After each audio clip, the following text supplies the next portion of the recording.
How's it going, everybody?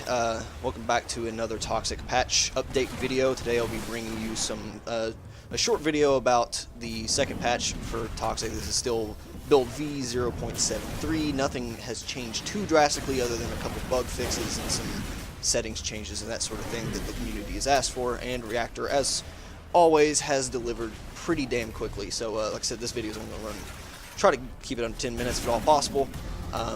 So let's get right into it. Right now I'll be showing off just a little bit of, like I said, gameplay that's not terribly impressive, but you know, whatever. There's a couple changes that are really setting specific, but while we're going over some gameplay, I figure I'll go get into that first of all. The number one biggest thing in new features that I've seen that I love about this patch is Valve anti-cheat is enabled. Now, that's fantastic because, like I said in the previous video, I've definitely run into some aimbotting.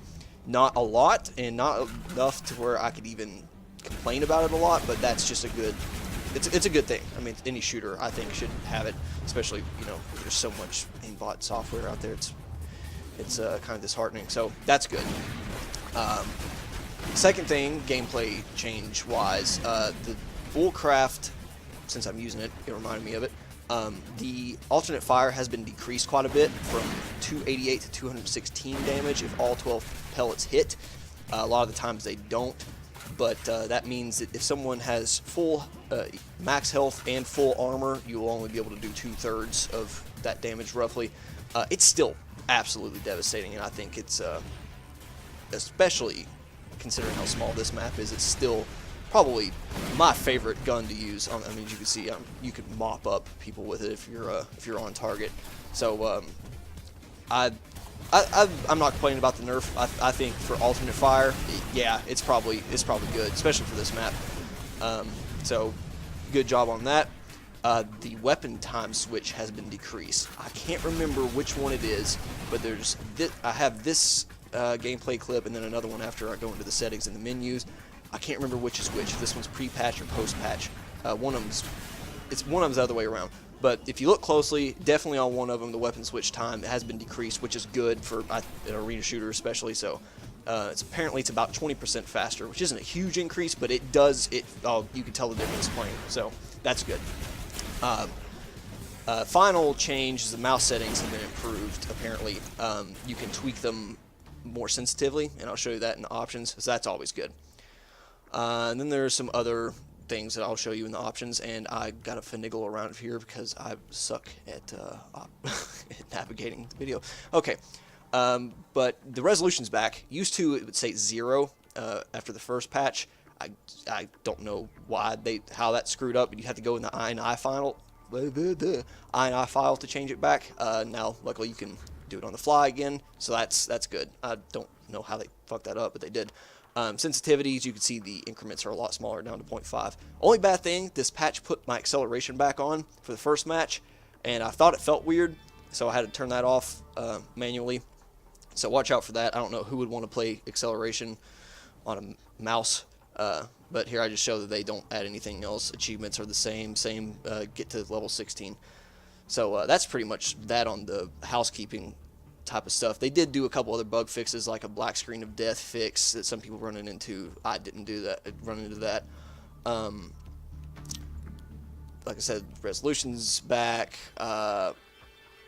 Apparently there was something where people were getting stuck in spectator mode. Didn't happen to me. And also I think the scoreboard key is rebindable once it's to tab. Apparently that used to not work or something. Or used to revert. I don't know. Completely understand what the problem was. I'm still using F1, and you'll be able to see that I keep hitting fucking tab in game sometimes, and it'll pull up the console. So I'll probably rebind it now that that's fixed. But F1, 2, 3, and 4 still do their respective things with scoreboard, chat log, game log, that sort of thing. So, but everything else is pretty much the same. It's coming along nicely. It's now to a point where I think this map, in particular, with the pistol being rebalanced and everything, it's completely playable. It's really enjoyable, and I just cannot wait for the next content patch, which apparently should drop at this point, within the next 10 days or so. So I'm looking so looking forward to that. There will be a good lengthy video, I'm sure, that'll come out of that. I'll probably do some map tours and go over the new weapon and that sort of thing. And maybe if I do halfway decent, I'll show off some of my better kill streaks like I am on this one, even though I'm in 12th position because I joined late or something. But yeah, so I'm still having a fucking blast with this game. I'm very happy with Reactors. They're keeping the word. They're listening to feedback.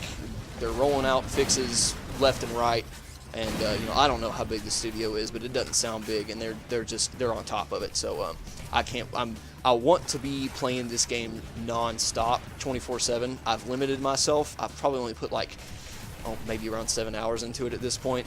As soon as those new maps drop, though, I won't be able to do it anymore. That's the only reason I haven't put so much into it, is I'm waiting on those new maps. So definitely keep an eye out on the channel if you want to see some more review and tutorial and that sort of thing when the new content drops, because I know it's going to be like a whole new game. So yeah, that'll pretty much about wrap it up here, and thanks for watching. Appreciate all the support so far, and go check out this game if you haven't already. See ya.